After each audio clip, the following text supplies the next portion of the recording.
ఈరోజు ఇక్కడ హాస్పిటల్లో ఒక యంగ్స్టర్ బహుశా 20-25 ఏళ్ళు ఉంటాయేమో తన పిల్లాడికి. ఆ 20 ఏళ్ళ పిల్లాడిని ఎందుకు నిర్దాక్షిణ్యంగా కొట్టారో కూడా తెలియదు. కేవలం ఎన్నికల్లో వైఎస్ఆర్ కాంగ్రెస్ పార్టీకి తరఫున తాను ఓటు వేశాడని, వైఎస్ఆర్ కాంగ్రెస్ పార్టీకి సంబంధించిన కుటుంబానికి చెందిన వ్యక్తిని అతి దారుణంగా కావాలని అదే పనిగా వేంపల్లెకు ఒక వెహికల్లో వచ్చి దారిలో పోతా ఉన్న పిల్లోడిని బైక్ ఆపి నిర్దాక్షిణ్యంగా కొట్టి హాస్పిటల్ పాలు చేస్తూ ఉంటే ఏమి సాధిస్తూ ఉన్నారు? ఇంతవరకు పులివెందుల్లో ఎప్పుడు ఇలాంటి సాంప్రదాయం లేదు. ఎన్నో ఎన్నికల్లో చేశాం, ఎప్పుడు పులివెందుల్లో ఇలాంటి సాంప్రదాయం లేదు. ఎన్నికలు అయిపోయిన తర్వాత ఓటు వేయని వారిని కొట్టే కార్యక్రమం ఎప్పుడు జరగల. రాష్ట్ర వ్యాప్తంగా కూడా ఒక భయాందోళన వాతావరణం క్రియేట్ చేయడం కోసం అని రాష్ట్ర వ్యాప్తంగా ఇదే చేయిస్తూ ఉన్నారు దగ్గరుండి. ఏం సాధిస్తారు దీనివల్ల? మీరు వేసే ఈ బీజం చేసే ఈ చెడు సాంప్రదాయం రేపొద్దున మళ్ళీ తెలుగుదేశం పార్టీ కార్యకర్తలకి చుట్టుకుంటుంది. చంద్రబాబు నాయుడు అనుకుంటా ఉన్నాడు తానేదో ఈ మాదిరిగా చేసి భయాందోళన క్రియేట్ చేసి వైఎస్ఆర్ కాంగ్రెస్ పార్టీకి ఓటు వేసిన వాళ్ళని కొట్టడం వల్ల ఒక తెలియని ఆనందం తనలో ఏదో పొందాలని చెప్పి అనుకుంటా ఉన్నాడు. రాష్ట్ర వ్యాప్తంగా ఒక భయాన్ని క్రియేట్ చేయాలని ప్రయత్నం చేస్తూ ఉన్నాడు. కానీ నేను చంద్రబాబు నాయుడు గారికి మరొక్కసారి కూడా చెప్తా ఉన్నా, ఒక చెడు సాంప్రదాయానికి నాంది పలుకుతూ ఉన్నారు. దయచేసి ఆపండి.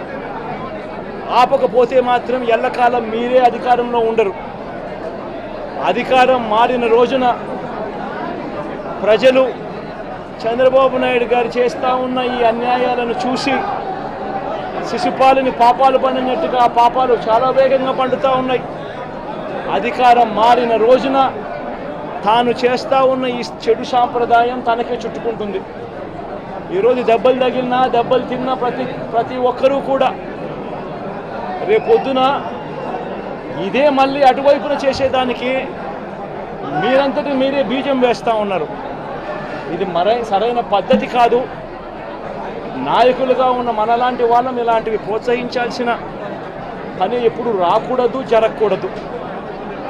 దయచేసి చంద్రబాబు నాయుడు గారికి ఇప్పటికైనా చెప్తా ఉన్నా, చంద్రబాబు నాయుడు గారిని హెచ్చరిస్తూ ఉన్నాను, మరొక్కసారి మళ్ళీ హెచ్చరిస్తూ ఉన్నాను. ఇది కరెక్ట్ సాంప్రదాయం కాదు, దయచేసి దీన్ని ఆపమని చెప్పి. నిజంగానే ఒకసారి మీరు కూడా వెళ్ళి ఒకసారి చూడండి. ఒకసారి ఏం పాపం చేశాడు నా పిల్లోని, ఎందుకు కొట్టారు, ఏం పాపం చేశాడని కొట్టారు. ఒకసారి హాస్పిటల్లో కూడా ఒకసారి చూడండి. ఒకసారి 90 మంది పిల్లలు ఇక్కడ జాయిన్ అయ్యారు. మధ్యాహ్న భోజనం పథకం సరిగ్గా జరగడం లేదు. పిల్లలకు కనీసం బ్యాగుల సప్లై కూడా సరిగ్గా జరగడం లేదు. ఇచ్చేటోడు ఎవడు ఇవ్వడం లేదు సరిగ్గా ఏది వ్యవస్థ అనేది ఏది సరిగ్గా జరగడం లేదు. వ్యవస్థను గాడిలో పెట్టండి.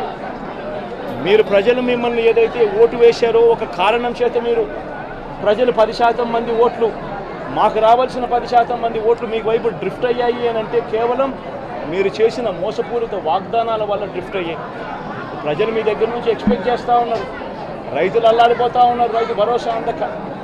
పిల్లలు అల్లాడిపోతూ ఉన్నారు, పిల్లలు బడులు స్టార్ట్ అయ్యాయి కానీ తల్లులకు అమ్మఒడి కార్యక్రమం ద్వారా వస్తూ ఉన్నది రావడం లేదు.